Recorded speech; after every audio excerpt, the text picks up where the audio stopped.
Well, folks, welcome to one more edition of Politics Done Right. I'm Egberto Willis, your host. I couldn't hold back anymore. It turns out that our restreamer is somehow missing several channels. So bear with us.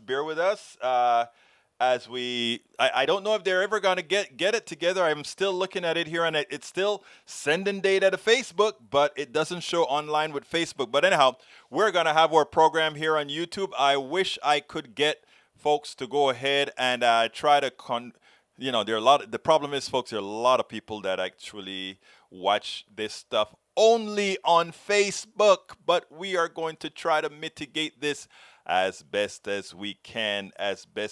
Anyhow, how's everybody doing today? We're going to have a good show for you today, and as much as we are about 10 minutes into starting, but you know what, better late than never, right? Should we comment on FB YouTube or watch it here? I think you should watch it on YouTube, because as it turns out, I can't.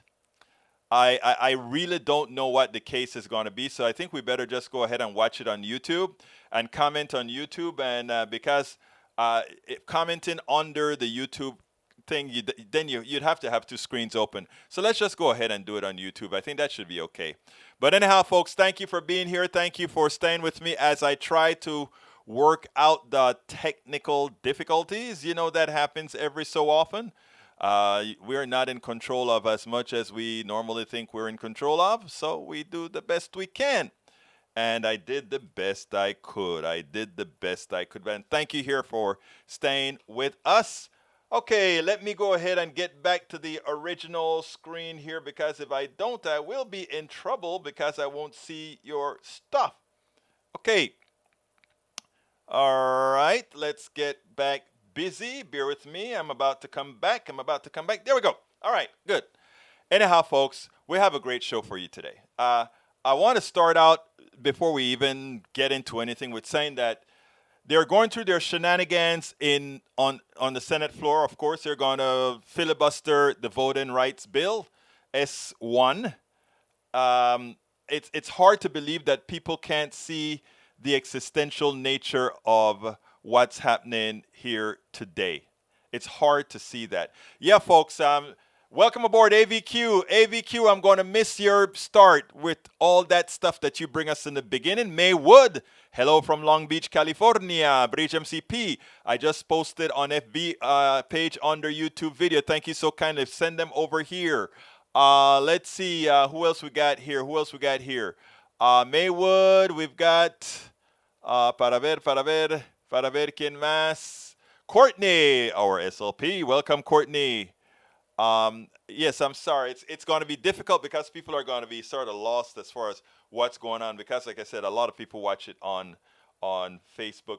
But what I'll do later on is, after I post-process this, I'll play it on Facebook as an event, and that should help things out a bit. Let's see, AVQ 1/4 fact check.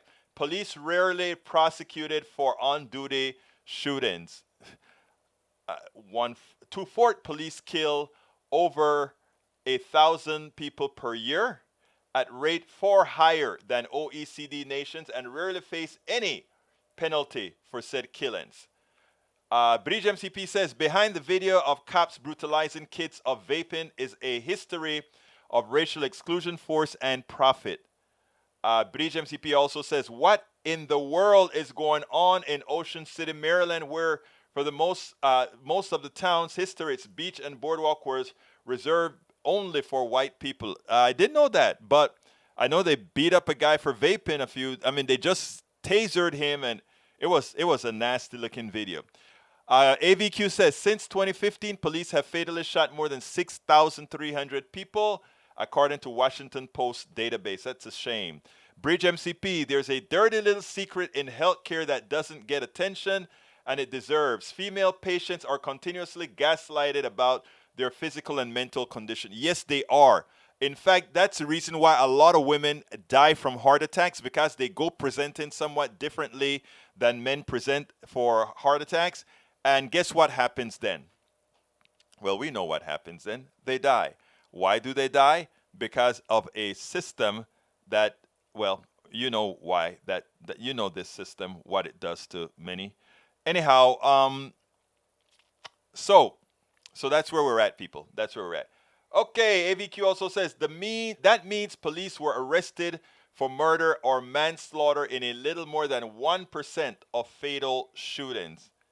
Is that a shame or is that a utter shame? Which one is it? I think it's a utter shame. I think it's all shameful. Looks like I can't count characters spreading these comments here. Bear with me. Hey, look, you're doing a good job. You know what it looks like? It looks like Facebook is going to appear. I did some jiggling as we were speaking here, and it looks like we're going to get Facebook. Let me go ahead and check it to see if it came on. All right, folks, we are now on Facebook as well. We are now on Facebook as well. So I think that should make a few more people come by. Let me go ahead and run the process to get those folks that are on Facebook in other domains as well. So bear with me as I do this. Let's see if it finds it. Facebook just came up, folks. So we're back. We're back. So you can, for those of you who prefer the ease of posting on Facebook, it is back. Bridge MC. Bridge MCP, the first one there. No, Deborah John Beachy, Bridge MCP. Deborah from LA. There's a dirty little secret in healthcare, and she just posted it. We read that one already. Okay, let's continue here. Let's make sure all is working fine. I'm going to be back with you guys in 2 seconds. All right, we're doing fine. We're doing fine. Oh, boy. So for those of you who are listening on podcasts, we had a difficult beginning. We had a difficult beginning because nothing seemed to have worked the way it was supposed to work. But guess what? It is working the way it is supposed to work now. So as it turns out, things are better. We're back online, and we can go ahead and get rid of the YouTube portion. All right, great. Continuing. Anyhow, the first video let me see if anybody else have anything to say before I jump to the first video. Maywood, should I go back to FB? You can stay wherever you want, wherever you're comfortable, Maywood, because you get the same thing either on Facebook, Twitch, or wherever. Nanette Bird says, boy, did we. I really don't like YouTube. Then jump back to Facebook if you like. That's why I give everybody the option of what they want. Okay, let's go with the first video. The first video is with Chuck Schumer, because I want you to listen to his speech. I have issues with Chuck Schumer a lot, but I think his speech covered the whole thing about the voter rights. And let me know what you guys think about it. Here it goes. Mr. President, Act 77 was passed in 2019 by the Pennsylvania state legislature when Republicans held the majority in both houses. Among other voting reforms, the bill provided for no excuse absentee voting and extended registration deadlines. At the time, Republicans in the state legislature were operating under the assumption that mail-in voting would boost participation among seniors who tend to lean Republican. Every single Republican state senator voted for the bill. In the state House, 105 Pennsylvania Republicans voted for the bill and 2 voted no. That was 2019. Fast forward 1 year later. Donald Trump, fresh off a resounding loss in the 2020 presidential election, cried foul and lied that the election was stolen from him, like a petulant child. One of his favorite bugaboos, as we all know, was mail-in voting. So a little over a year after 132 Pennsylvania Republicans voted for Act 77 with only 2 against, they introduced a bill to, you guessed it, repeal Act 77, a law that Republicans passed while they were in the majority just a year before. Mr. President, there is a rot at the center of the modern Republican Party. Donald Trump's big lie has spread like a cancer and threatens to envelop one of America's major political parties. Even worse, it has poisoned our democracy, eroded faith in our election, which is so detrimental to the future faith people need to have in this democracy. And, of course, it became the match that lit a wildfire of Republican voter suppression laws sweeping across the country. Because of one man's lie, Republicans are now doing the dastardly act of taking away voting from millions of Americans, making it much harder for them to vote, and many, many, many will not. From Georgia to Montana, from Florida to Iowa, In 14 different states, through 22 different laws, Republican state legislatures are conducting the most coordinated voter suppression effort in 80 years. And, as the example of Act 77 in Pennsylvania goes to show, there is no principle behind these laws. Not fraud, not election integrity, not security, not better election administration. The only principle, blatant partisan electoral advantage, aimed at people of color, young people, urban people, people who vote Democratic. Nothing to do with fraud. They haven't pointed out that there's more fraud in those areas than in other areas. It's just blatant partisan advantage. Whatever voting changes Republicans think are good for them, they'll make them, even if it means resorting to the awful and un-American act of voter suppression. So in state after state, Republicans are reducing polling hours and locations and the number of drop boxes so that Americans of all parties, but particularly aimed at Democratic voters, people of color, young people, poorer people, have a harder time finding the time, place, and manner to vote.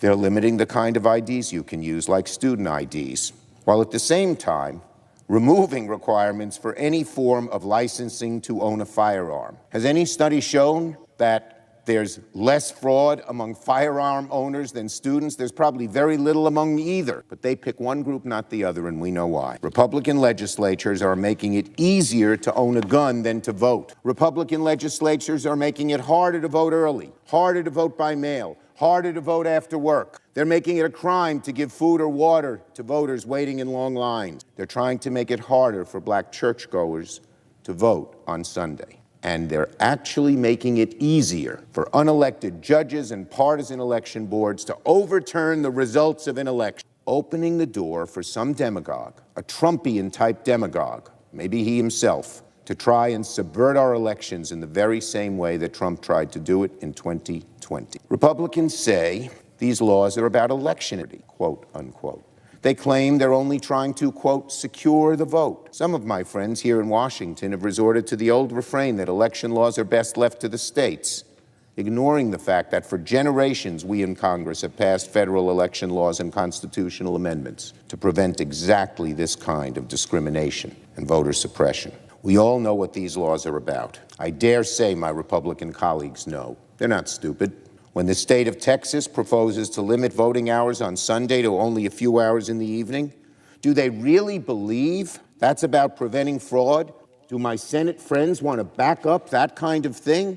Prevent it from even being talked about here on the floor of the Senate? When Georgia Republicans say it's a crime to give a voter some water or food as they wait in line on a hot day, do they really think they're preventing voter fraud by denying them a snack? Give me a break. Give me a break. Republicans across the country are deliberately targeting all the ways that younger, poorer, non-white, and typically Democratic voters access the ballot. Republicans claim they're making it easier to vote and harder to cheat in an election. In reality, they're making it harder to vote and easier to cheat in an election. And we all know it. And all we want to do here is debate it. Regular order, which colleagues on both sides of the aisle have asked for. That's what we're asking for here, just to debate these things. And they won't even do that because they're so afraid of what that debate will show. That this is not election integrity, but this is voter suppression, and voter suppression directed only at one group of voters. Well, we're going to see what happens today. Later today, the entire country will see whether our Republican friends are willing to even debate this issue in broad daylight. This afternoon, the United States Senate will vote on a motion to proceed to voting rights legislation. We all know what a motion to proceed is around here, but let me explain it. All it says is let's go forward with debate. Let's debate something, and this is among the most important things we could ever debate: the right to vote, what our soldiers have died for, what peaceful marchers have been bloodied for, the right to vote. It takes 60 votes to start that debate. Everyone knows you still need 60 votes to end the debate on a bill. So even if the Republicans don't like the legislation at the end of the process, let them vote against it then. But no, they don't even want to debate it. They don't even want to debate it because they're afraid. They want to deny the right to vote, make it harder to vote for so many Americans, and they don't want to talk about it. Sweep it under the rug and hope that Americans don't hear about it. But Americans will hear about it.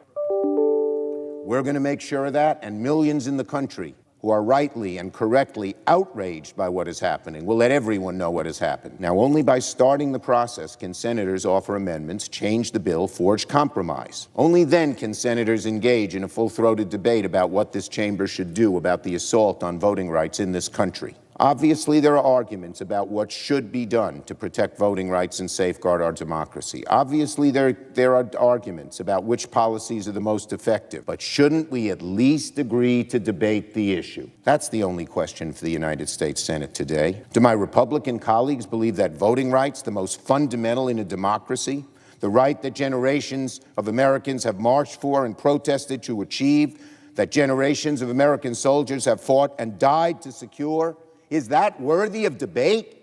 Of course it is. Should the United States Senate even debate how to protect the voting rights of our citizens? There's only one correct answer. We'll see if our Republican colleagues choose it this afternoon. This is not simply a partisan issue, as partisan as the Republican side in the state legislatures and now here in the Senate seem to make it. It is about the fundamental values of this country. It's about what we're all about. When the Constitution was started in most states, you had to be a white, male, Protestant property owner to vote. There's been an inexorable march to expand that right to vote and allow more and more Americans the right that right to vote. This is a giant step backward. Obviously, it's a partisan issue to the Republican, but it's a much deeper issue than that. Will our colleagues stand up for what generations of Americans have fought for, marched for, and died for? Or will they just slink away and say, we're not going to even debate this? I thought that was a pretty good speech. Now, I mean, sometimes the messenger we may think is flawed, but I think he hit all the points. Anyhow, let's see. Yvette Avery Herod, welcome aboard. Our union specialist, Nanette Bird-Smith, welcome aboard. Daniel Lewis, welcome aboard. You have Susan McBride, welcome aboard. Breeze MCP, no clue. Hey, Daniel. Daniel says, does this idiot really, we don't kind of try not to call people by names, but okay.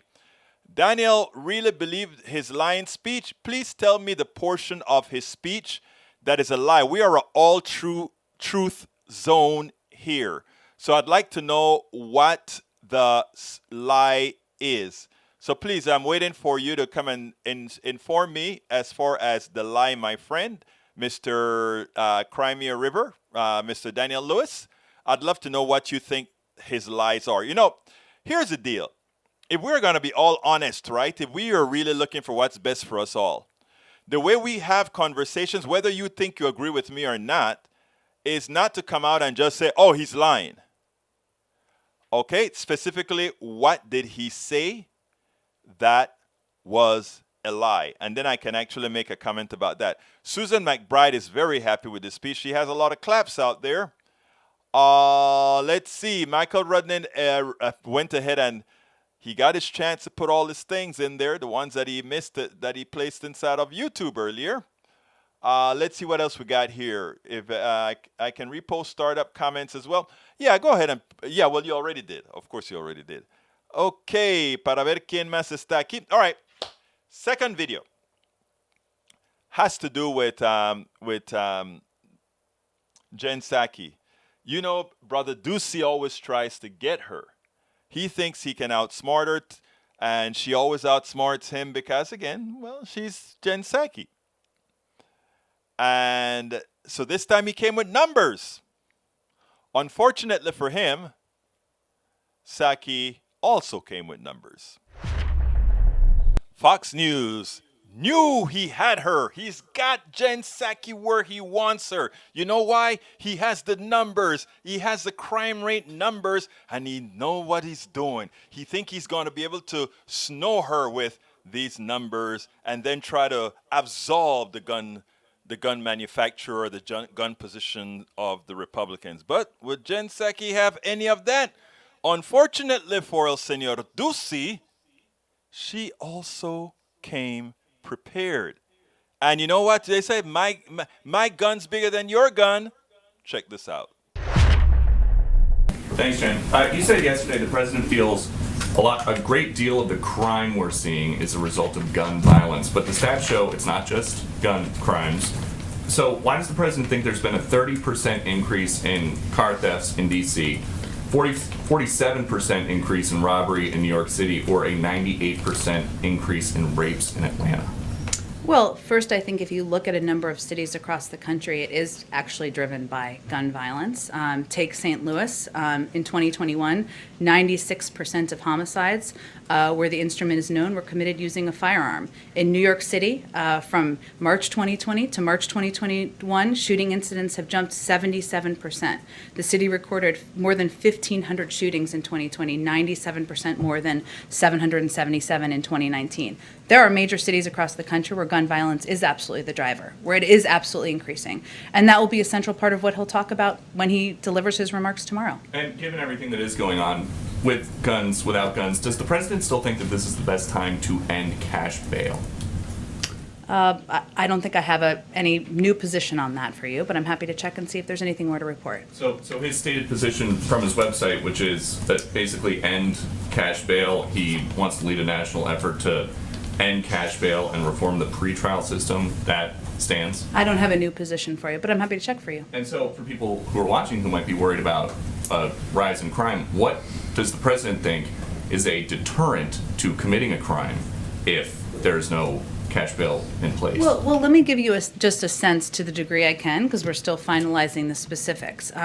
There's been, an increase in violent crime over the last 18 months. It's not just over the last few months. And actually, if you look statistically back, it's more over the last 5 years or so. So there's an initial set of actions the president has announced to date to address gun violence back in April, strengthening regulations on ghost guns, stabilizing braces that make firearms more lethal, investing money in community violence intervention programs, an investment that he thinks can be quite effective. He's talked about for decades, and I think you'll hear him talk about more tomorrow, supporting additional funding for community policing through his budget request and helping state and local governments keep cops on the beat. So yes, we believe that a central driver of violence is gun violence and is the use of guns. We're seeing that statistically in a lot of areas, but he also believes that we need to ensure that state and local governments keep cops on the beat, that we're supporting community policing, and that's a key part of it as well. And just the last one, you just said again, you guys want to keep cops on the beat, but there are reports that big cities are having a very difficult time recruiting officers right now, and there are many other reports that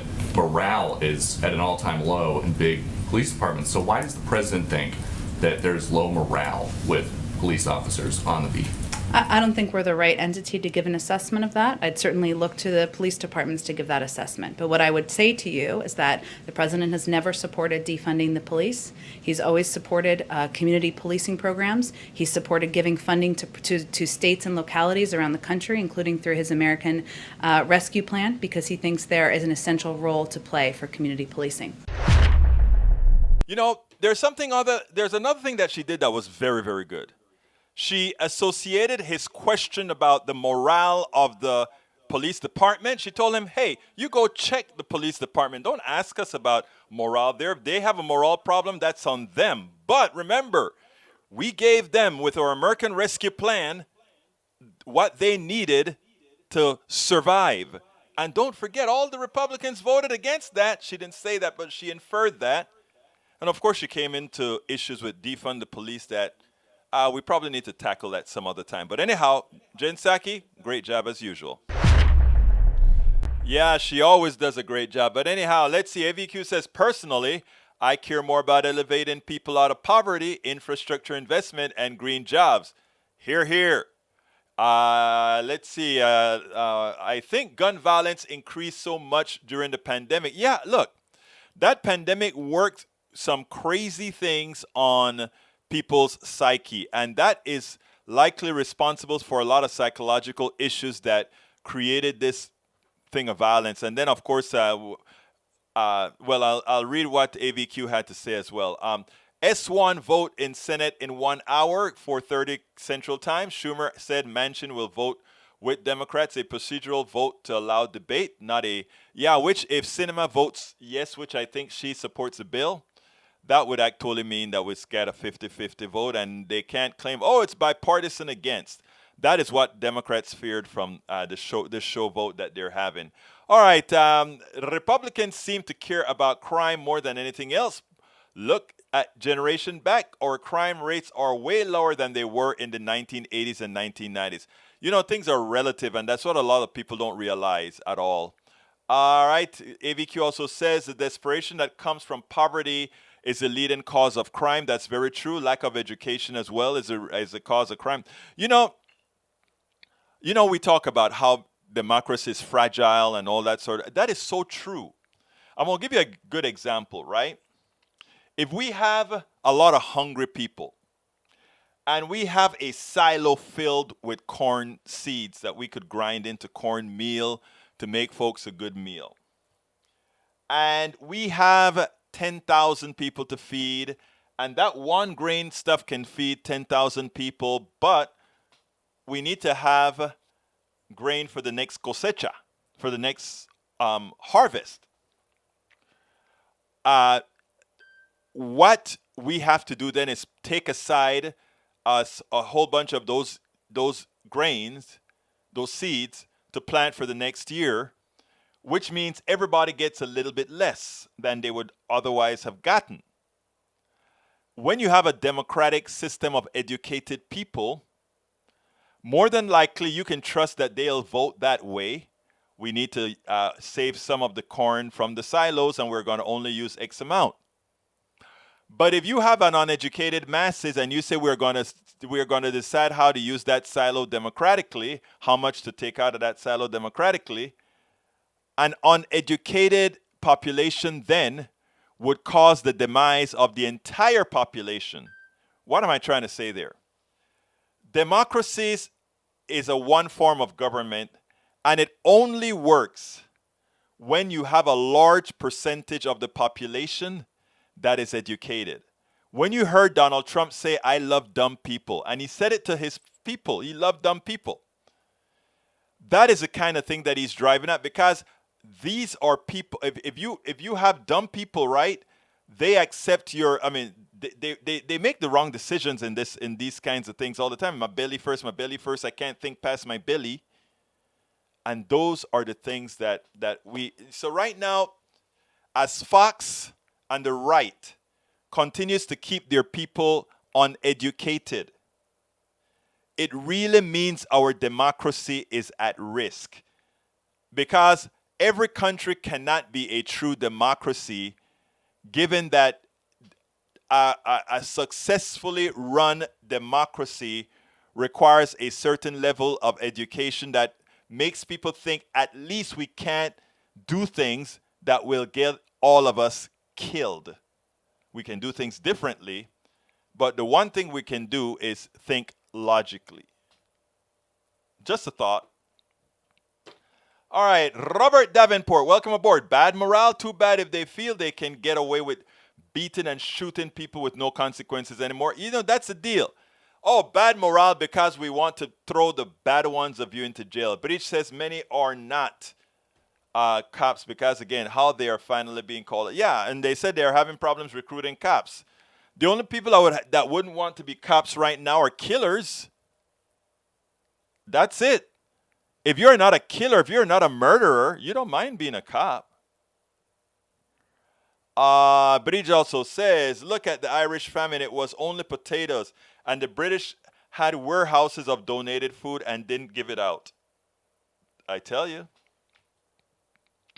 An educated citizenry is a vital requisite for our survival as a free people. I think that's Thomas Jefferson, but I'll check it later. Wow, I didn't even know that. Okay, cool. Tom C. says, Representative Ronnie Jackson, Republicans control the redistricting process in most of the states around the country. That alone should get us the majority. I saw that when Chris Hayes pointed that out. I think it was Chris Hayes who pointed that out on his show. That's a shame, isn't it? That is very anti-democratic, but hey, what do you expect? Anyhow, we're at 2:40. Let me do my ask real quick. If you're on YouTube, folks, please consider supporting us by clicking that join button on YouTube. We would love to have your support. This program cannot continue without your support, and many of you have been quite generous to continue your support over the last several years. I thank you so kindly, especially since we get it's funny. When I left my software company to do full-time political activism and to do the program, People say, oh, that's altruistic. It was altruistic. It meant I was going to make a hell of a lot less money. But what we did before I got put the software company on hiatus was to get all my bills down. And also the website was making enough that it wasn't very, it was okay. I could live with all these lower weights. But guess what happened? Our corporatocracy came into power and they cut our advertising by 90% in one day, both Facebook and YouTube. I wrote about that. Look it up. Look it up on my blog site. It was amazing. It just showed you I always talk about the power of corporations and why we as citizens have to take control. We, the people, have to decide what corporations can and cannot do to the body politic, to the people, to we the people. Otherwise, they hold you by a stranglehold. Let's give an example. Any one of these platforms that you use to make money on that forms the fold, can cut you off if you say certain things. And the only way around that is what we are trying to do, not only myself and the independent media, but throughout. We have started to establish things like Patreon.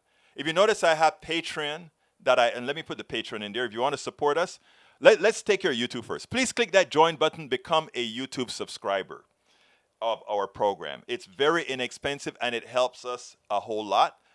Alternatively, you can also support us at Patreon, Patreon, politicsdoneright.com/Patreon, politicsdoneright.com/Patreon, as well as you can go ahead and support us at PayPal, politicsdoneright.com/PayPal, politicsdoneright.com/PayPal. Let me tell you why I have all these different forms of support and why I want people to, some will support on Patreon, some will support on YouTube, some will support at PayPal, some would support at our store. And here's the reason why we need several forms of support. Let me tell you, and I told you I wanted 1,000 on Patreon, 1,000 on YouTube. Let me tell you what happens. At any one time, some one of these platforms can create havoc. Like we lost what you call your AdSense account from Google, YouTube, all of that, because we don't know why. We honestly do not know why. It just cuts you off and it says you are in violation. You guys know what I do. This is what I do. And one time they just sent we're in violation. And they said there's no way to go ahead and check it out or whatever. We constantly went ahead and tell AdSense, we follow the rules, we follow the laws, and we do things that are good for society. And we kept on getting responses. Well, your account's gone. Sorry.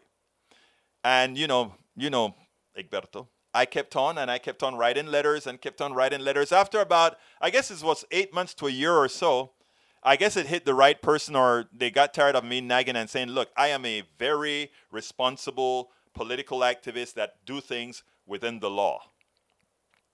And finally, one time I got an email that says, we're very sorry that we had your account on hiatus and we are going to go ahead and re-enable it. And of course, after re-enable it, we had to re-enable just about everything else to get that account. But think about if we were only using AdSense for YouTube. Think about that.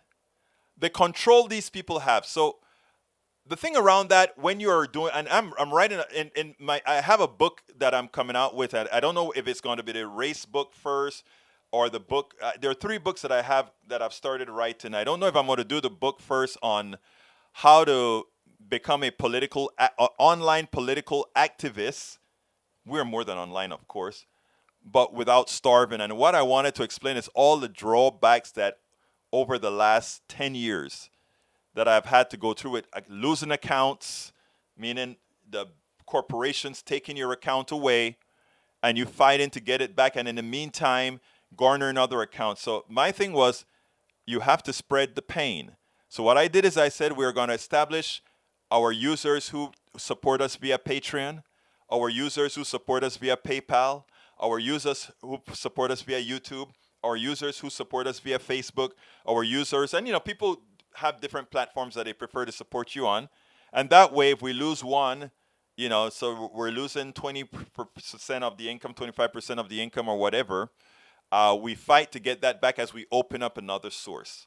That is how we spread things out to try to stay viable. Because the corporatocracy, as I told you, it really, really nos tiene por las pelotas. They really decide to control many things. And these are the only avenues you have. How else can I reach an audience without using these platforms? Right? These are now utilities which regulated if they're going to do that. And the thousands of people that you have on these systems, the thousands of people. So anyhow, so please support us on YouTube by going ahead and click that join button. And if you also want, by the way, support us on one platform, or you can support us, you can spread it out on several platforms. Either way is fine. But the idea is we would love to have your support. Here we go. politicsdoneright.com/Patreon is another platform. politicsdoneright.com/YouTube, or just click the join button on YouTube.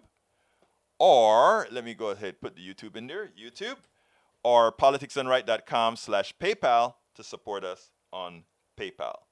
All right, let's continue. We got another video to show you. This one has to do with the Southern Baptist Convention, and I was so happy with the way Joshua Johnson handled the new leader of the Southern Baptist Convention. Check this out. We'll take it on the other side. CNN host Joshua Johnson today did a wonderful thing, something that needed to be done to one of the pastors in the religious sect for a long time. I think given the state of our country right now, given the state of the people who are actually creating a whole lot of dissension, a whole lot of the hate, etc., he did such a wonderful thing. I want you to listen to this, and then we'll take it on the other side. In terms of understanding what the Bible says, there's been research, including from the Pew Research Center, in terms of who has the best general knowledge about the Abrahamic faiths, Christianity, Judaism, Islam. And it found that the people with the most knowledge tend to be either Jewish or atheists and agnostics, that people who are actually practitioners of Christianity tend not to have the strongest general knowledge. Also, there is a Bible verse that keeps standing out to me. It's from 1 Peter that says that believers should always be prepared to give an answer to everyone who asks you to give the reason for the hope that you have, but to do this with gentleness and respect, keeping a clear conscience. Pastor Litton, before I let you go, I have encountered way too many Christians who express zero gentleness and zero respect when talking to people who don't share views, whether it's atheists, agnostics, gay people like myself, or just people who don't share their politics. And that is not biblical, that is not scriptural, that is not what the Bible teaches believers to do. Before I have to let you go, what do you plan to do as the president of the Southern Baptist Convention to make people of faith more palatable, less contemptible, and maybe a little more Christ-like in the way they deal with the rest of the world? Well, let me say this. First of all, you're right. And tragic, part of the whole culture seems to be struggling with giving honor and respect. I respect you because God created you. I respect you because Jesus paid a high price to redeem you. I respect you because the Word of God teaches me to respect you and to honor you. And the fact is, we're seeing a breakdown in our culture, which even impacts our churches sometimes. But I will say this people called Southern Baptists are a good people. When I won last week, people who voted against me came up very kindly and said, I didn't vote for you, but I love you in Christ and I will pray for you. I think, again, the fringe is loud right now in our culture on every level. And what it means is we have to practice exactly what you're holding us accountable to, and that is what the Word of God says. Pastor Ed Litton is the new president of the Southern Baptist Convention. Now, that is what I call a journalist. He really laid out that many Christians of the Southern Baptist purview, many Christians of the evangelical purview, they tend to be very not only aggressive, but caustic in the way, and contemptible, as Joshua would say, in the way they try to proselytize. It's even worse. The word, I think, is they are so darn far away from what the definition of Christ-like is in the Bible, and the hate that they promote and the policies that they promote, the policies that they want the government to promote, is so much a policy of not only hate, but selfishness. Whereas we know what, according to their Bible, Christ is supposed to stand for. Joshua had the courage to ask the pastor, the new president of the Southern Baptist Convention, but I have to give the kudos to Ed Litton, the new president. His response is one that likely was difficult because he had to acknowledge that Joshua Johnson was actually truthful in his statement. But more importantly, it seems like he's going to try to make them better people. And AVQ, Michael Rudnin has a very interesting comment, and it's prescient. He says, I kind of find it funny that conservative Christians exist. Jesus was all about feeding the poor, healing the sick, welcoming the immigrant and refugee, giving away your money. You know something? Ideas conservatives stand against. Let me tell you what drives me crazy sometimes. I actually said that in my book, How to Make America Utopia. I pointed out where a preacher came out about why capitalism was biblical. And I wrote about that several years ago, and then I went ahead and found some stuff that I said about it. But Rudnin is actually very, very correct. Everything that Jesus stands for is what conservatives stand against. Think about it. Helping the poor. Conservatives believe in this fallacy about lifting yourself up by the bootstrap. I just learned a few years ago, lifting yourself up by the bootstrap was a joke because you can't do it. Okay? I never, as an engineer, I never said, okay, let me see how that would be done or whatever. I just took it at face value. Oh, lift yourself up by the bootstrap. The joke was you can't. You cannot lift yourself up by your bootstraps. You cannot. It's an impossibility. It's a saying that makes no sense. And, we believe, in the other biblical thing, make yourself fishers of men. I'd rather turn you into fishers of men than just feed you only. We believe in them both. It is sad.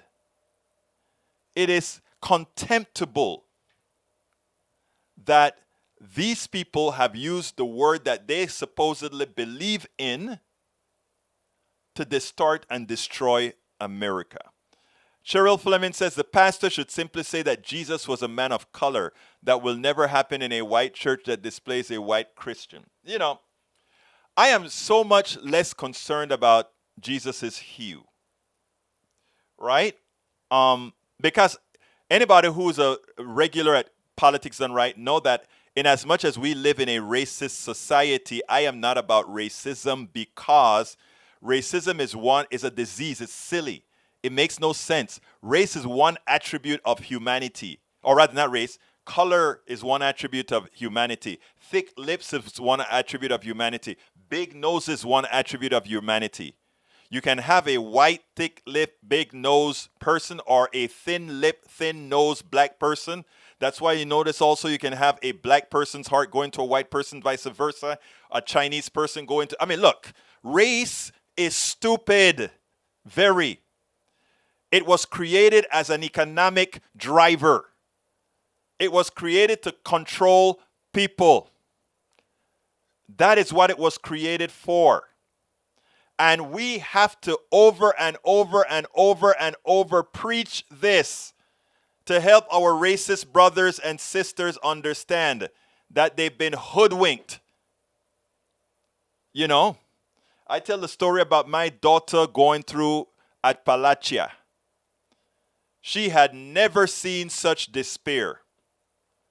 Despair that on TV doesn't have the same hue of the despair she saw in Appalachia. Folks, it's a trick. That Joe Manchin is playing all kind of games instead of educating his people, that the people who most will support them are the Democrats, and allowing Republicans to keep a foothold. He has the power. Joe Manchin has the power to convince his West Virginians that the policies of the Democrats at this point are best for them. But they don't want to do it. They don't want to do things that move people too far to what they would call the left, because we are still a corporatocracy supporting both Democrats and Republicans. I'm going to be working with some independents pretty soon. I brought Linda Curtis onto the program a few weeks ago. She has a group, what is it called? League of Independent Voters of Texas. And I want to work with them. I want to work with a lot of, like I work with the Houston Peace and Justice Center, Coffee Party USA, Move to Amend, Daily Coast, all these groups. Let me tell you why. All these groups think they want grassroots action. And many think they should be supporting Republicans. Some think they should be Democrats. They should be supporting populist progressives. The people who really want change for the American people. Eric Hayes says, if you're in favor of humanity, let's think of all those victims of violence caused by repeat offenders that get let out of liberal.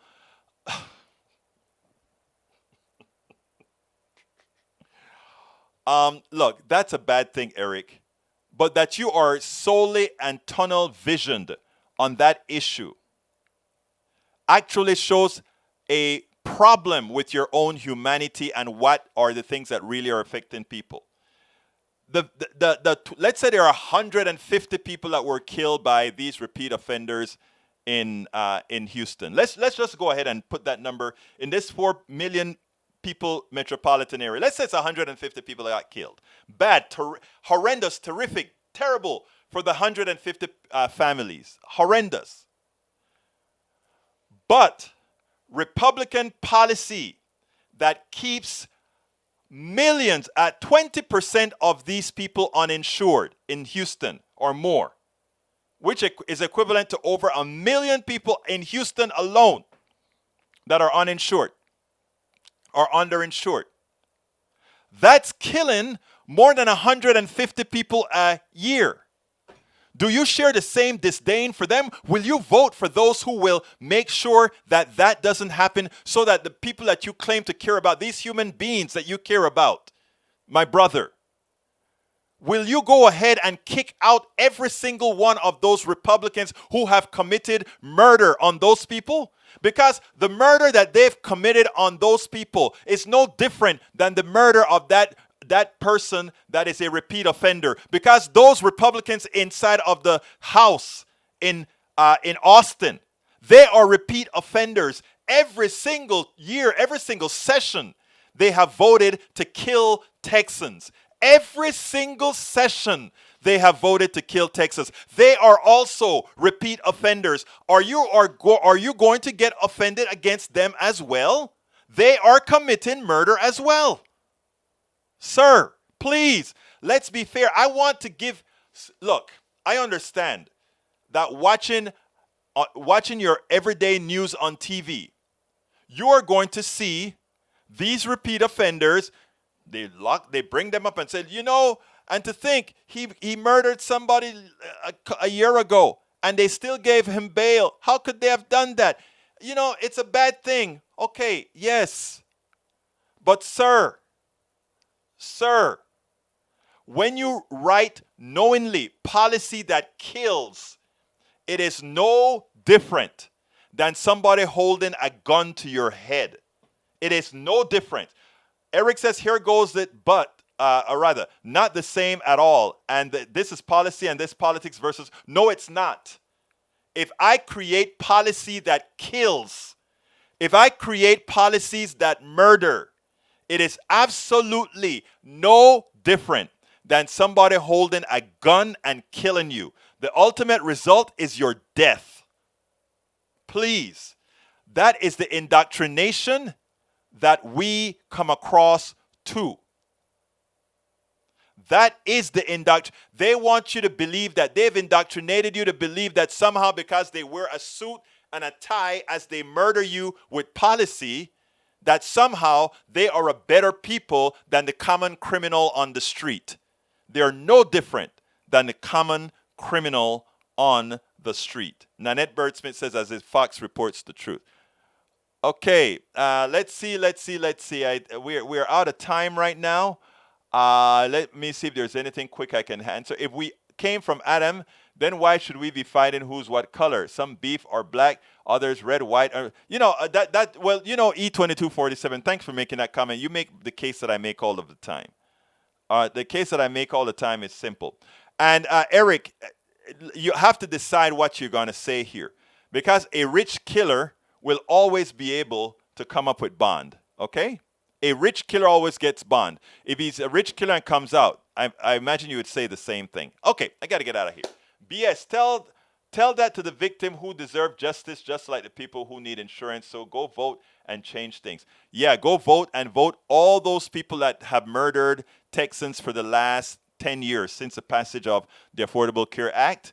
It is time for us to, I wrote a piece called, Should We, I don't remember the words that I use, persecute politicians who effect policies that kill? And I think we should. That knowingly kill, knowing that not accepting the Medicaid expansion to the Affordable Care Act killed Texans, yeah, they should be locked up. They should be in jail. They should be in jail. They should be in jail. Folks, I love you all.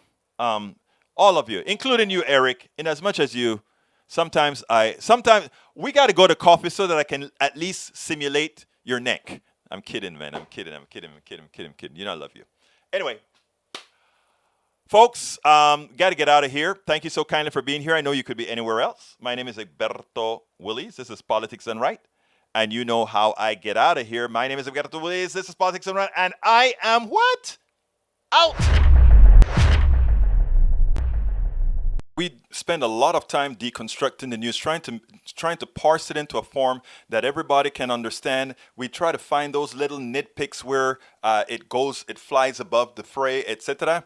If you really like these videos that we do, I want to ask a big favor. Please go ahead, number one, subscribe to our channel, and number two, please join if you can. Thank you so kindly for watching. Keep watching. Please remember to share. We must populate the entire internet with our progressive message, a message that we know is what most Americans say that they want. So help us, please join.